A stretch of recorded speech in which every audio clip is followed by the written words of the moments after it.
Hello mayam. Ngasi ki video sidi nahangi ke manada mongi video ni akoi si sengna tentagi mafam amadani Mahindra company ki Mahindra maru marang na piba 559R 55R 95 haiba akoi ki phau maru duni masi akoi fajana mai pae hujik loina sat le phau gi sat pa loisilakadore yam mong tana sat le charung yam phajai maunda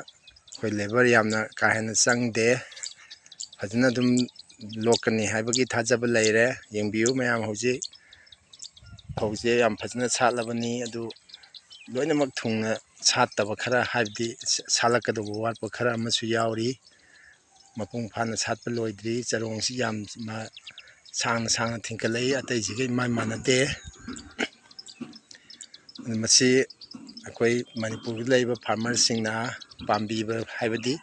koigi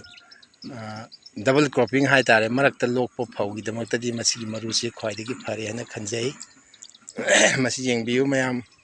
adum laga yengbibasu yagani magi charongse aduki matik phajai adu hayeng satpa lorakpa maru haitharakpa matamda amtanga namjarake masi huji mayam